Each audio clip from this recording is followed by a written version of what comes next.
All waves transfer energy without transferring matter. Longitudinal waves are those in which the direction of oscillations is parallel to the direction of energy transfer, that is, the direction the wave is going. In these waves, particles bunch up, we call these compressions, and then they spread out, we call these rarefactions. Transverse waves are those in which the direction of oscillations is perpendicular to the direction of energy transfer. We can represent any wave, including longitudinal waves, with a waveform. Displacement is at the y-axis. Basically, that just means how far the particles have oscillated away from their original position, and it can be either distance or time on the x-axis.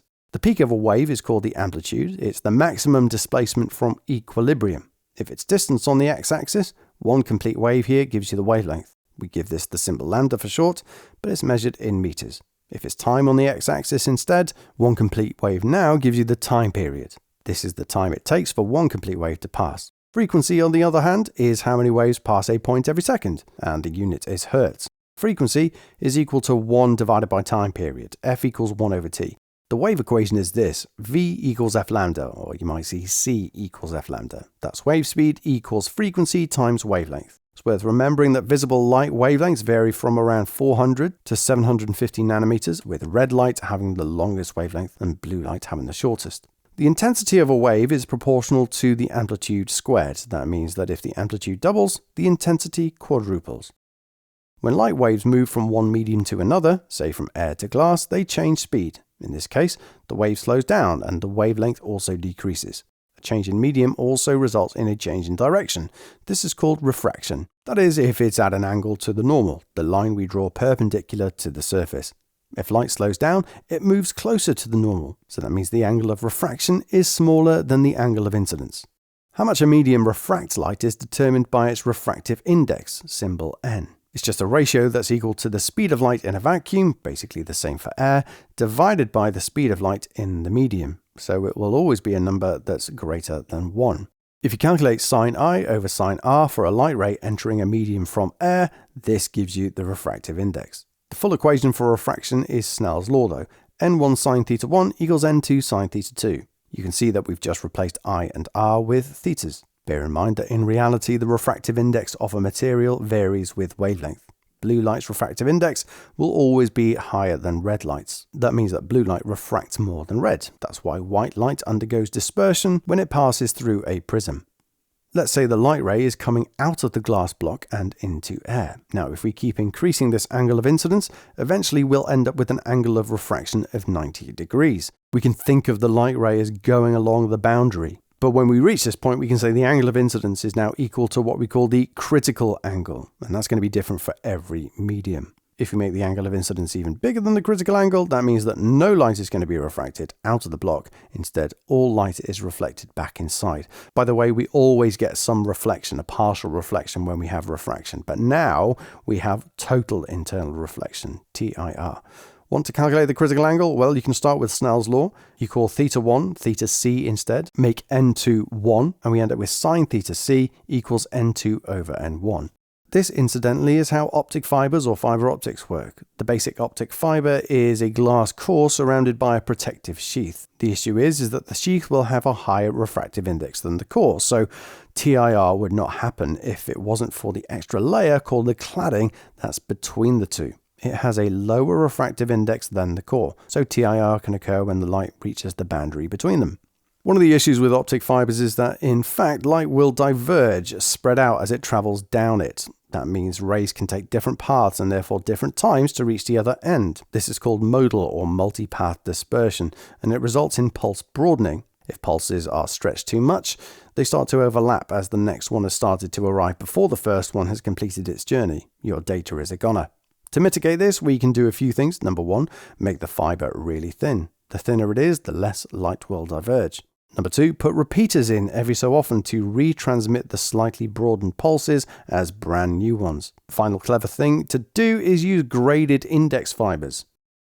Lenses are curved blocks of glass that refract light to focus it. Also, the lenses in your eye do the same job. They make light rays converge, meet, or diverge, spread out. A convex lens can make rays converge. This is the symbol we use to represent it. If rays enter parallel to what we call the principal axis, for example, light rays from a very distant object, The lens will make the rays converge at this point here. This is called the principal focus. The distance from the center of the lens to this point is called the focal length. This doesn't change for a lens, and we can draw it on both sides, and you'll see why in a second. However, light doesn't usually come from objects infinitely far away, but from objects a little bit nearer. The object could be anything, but we often represent it with just an arrow. A convex lens can then project an image using the light that comes from the object, but we only consider the light coming from the top of the object. And we can do that by drawing two rays. One always goes straight through the center of the lens, and one goes parallel into the lens, then through the principal focus. Where these two rays meet is where the image will be formed. That's where you want your projector screen or retina or camera sensor or whatever to be in order to get a clear image formed. You'll also notice that the image is smaller than the object here, so we say it's diminished. It's also upside down, so we say it's inverted. Things get a bit trickier when the object is close to the lens. Now the rays don't meet. The image can't be projected. However, if we extrapolate the two rays back behind the lens, they do meet. We can draw the image here, and we can say that it's magnified, it's upright, but it's virtual. That means that it can't be projected. It's no longer a real image like we had before. This would be what a magnifying glass does, for example. Your eye can then deal with this diverging light accordingly to make it focus on your retina, but that means you see this magnified virtual image, so things appear bigger. Concave lenses always diverge light. They always produce a virtual image. With these, our line parallel in goes back through the other principal focus behind the lens. Where it meets the other ray is where the virtual image is. This image is also diminished and upright, as you can see. The power of a lens is just the reciprocal of focal length. We give it the unit diopter, d. The total power of multiple thin lenses used together is just equal to the sum of their individual powers. And the lens equation is this: 1 over u plus 1 over v equals 1 over f. Light emitted from the sun oscillates in all orientations. However, if you have a polarizing filter made of very small lines, it only lets half of the light through. Only half is transmitted. This is because it only lets waves of certain orientations through. We say that if the lines are vertical, waves oscillating vertically are absorbed, while horizontally oriented waves are transmitted, pass through, and vice versa. Now, some people get frustrated with this because they're taught the picket fence model of polarization. But that's not how it works. This is proven by the fact that if you have a vertical microwave transmitter, the receiver must also be vertical in order to receive them. Waves between vertical and horizontal are transmitted or absorbed according to their angle. It's very complicated in reality, but put simply, the light is now polarized and the intensity of the light is halved. Put another polarizing filter at 90 degrees behind the first one and all of the light is absorbed. A normal light wave is what we call a progressive wave. The wave moves while the medium or particles just oscillate around a point, say up and down. 2 points, 1 wave apart, are said to be in phase. They're doing the same thing at any given time. We say their phase difference is 0, or we might say 360 degrees, as we can represent wave cycles as circles. We can also split circles and therefore cycles into radians instead of degrees. There are 2 pi radians in a circle. The phase difference of these 2 points is 2 pi radians. Like we said, that's the same thing as 0. Points on opposite sides of a wave are completely out of phase, or we might say they're in antiphase. They're half a wave out of phase, so their phase difference is 180 degrees or pi radians. These 2 points are a quarter of a wave out of phase, so that's a phase difference of 90 degrees or pi over 2 radians. We generally don't give phase differences above 180 degrees, pi radians, as we can just give the opposite phase difference. So 270 degrees is just given as 90 degrees, etc. It's just a difference after all. Any phase difference can be calculated as a fraction times the total in a cycle. So we can do the distance between 2 points divided by the wavelength, or time difference between 2 points divided by the time period, depending on what graph we're given. Then we just multiply by 360 or 2 pi, depending on whether we want the phase difference in degrees or radians. When 2 progressive waves traveling in opposite directions meet, they undergo superpositioning. They are superposed. That means their displacements are summed at every point. So you'll no longer see the original waves, you'll just see the resultant wave of these 2 waves meeting. When these waves have identical frequency and wavelength, a stationary wave is formed. The point at which the resulting wave doesn't move is called a node. That's because the displacements are always summed to 0 at these points. We call this destructive interference, so the amplitude is 0 at this point. At a node, no energy is transferred. At all other points, the resulting wave will oscillate due to constructive interference. Where the amplitude is at a maximum, these are called antinodes.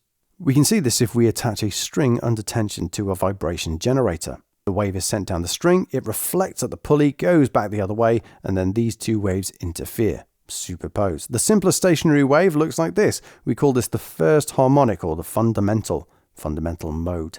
One loop, one antinode, and a node at both ends.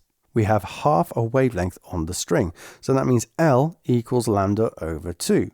The frequency of this first harmonic is given by the equation F equals 1 over 2L, length of the string, times root T over mu, T being the tension in newtons, which is usually the weight of the masses hanging on the end, and mu being the mass per unit length of the string, so that's in kilograms per meter. Incidentally, root T over mu actually gives you the wave speed. Double this fundamental frequency and we get the second harmonic, L equals lambda in this case. Third harmonic, L equals 1.5 lambda, and so on. Stationary waves can also be formed in tubes of air.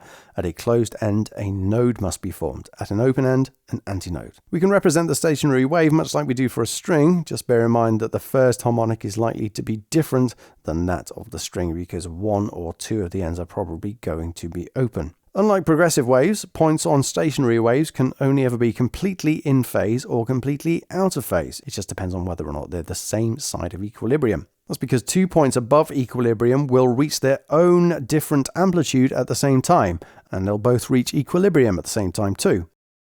Even if waves aren't traveling in opposite directions, they can still interfere when they meet. Thomas Young put a thin slit next to a candle to first ensure that the light used for the experiment was coherent. That means it has a constant phase difference, basically just means it's in phase. This light then passes through a double slit. The result was bright and dark fringes appearing on the screen. We call these maxima and minima. We have a central maximum because these two rays meeting have travelled the same distance, so therefore they interfere constructively. The dark fringes or minima are due to the light from the two slits travelling slightly different distances to each other. The dark fringes or minima next to the central maximum are due to the light from the two slits travelling slightly different distances. We say their path difference is half lambda. That means they arrived 180 degrees, completely out of phase, and interfered destructively, cancelling each other out. The first bright fringe from the central fringe is a result of the path difference being the same as the wavelength, lambda. That means that they arrive in phase, interfering constructively, resulting in a bright fringe. The next dark fringe is a result of the path difference being 1.5 lambda, and so on. Young's double slit equation is W equals lambda d over S, where W is the fringe spacing. That's the distance between the center of two bright fringes or two dark fringes. D is the slit to screen distance, and S is the slit separation. Note that this is not slit width. That really doesn't change anything. However, this equation is an approximation, and it can only be used when the screen distance is much, much larger than the slit separation. That's why the equation is likely to break down if we use sound instead. If you have two speakers producing the same waves in phase, you walk at right angles to them, you'll hear the volume fluctuate as you go through maxima and minima. We can represent the pattern by drawing a graph of intensity against distance from the central max. The intensity falls away gradually and they all have the same spacing, but light can also diffract when you just use a single slit. As diffraction happens at both edges of the slit, it gives this diffraction pattern instead. The two differences being that the intensity falls away much quicker and the central max is double the width of the subsequent fringes. Don't forget that if you do this experiment, it's always more accurate to measure 10 fringes than divide by 10 to get W. And again, when we do it, we probably use a laser as it provides coherent light that's also monochromatic. Just one wavelength is emitted, resulting in clearly defined fringes. However, using a candle that emits a spectrum of wavelengths, as Young did, he saw the white light splitting into different colors. As red light has the longest wavelength, it diffracts the most, so it can be seen on the outside edge of the fringes. Blue light has the shortest wavelength, so it diffracts the least, so it can be seen on the inside edges of the fringes. If you replace the double slit with a grating of very small lines separated by line spacing little d, you only get constructive interference at a few points very far away from the central max. We call these orders now instead of fringes. The central max is the 0th order. As we're dealing with large angles, we don't use Young's double slit equation here. So we use the more accurate equation, n lambda equals d sine theta. Often you'll be given the grating or line spacing in lines per millimeter, which you need to turn into meters. Essentially meters per line is the reciprocal before it can go into the equation. You can also be asked to find out the maximum visible order. In this case, we want to find out what order is made at 90 degrees. Sine theta equals 1, so n equals d over lambda. Let's say this ends up being 3.8. There's no such thing as a 3.8th order, so only orders up to the third one are visible. Also, they might try to catch you out by asking how many orders will be visible, rather than what is the highest order. In this case, you have to count the orders on both sides, including the 0th order, so in this case that will be 7. Very cheeky. Just be careful with some multiple choice questions involved in this equation. You might get asked what will happen to the orders if the wavelength is halved, say. In this case, you don't look at theta at all, as it's not proportional to anything in the equation. Instead, we say n is inversely proportional to lambda. If lambda halves, n doubles. That means that what was the first order is now the second order, and a new first order is created between it and the 0th order. If d is changed instead, we say n is proportional to d.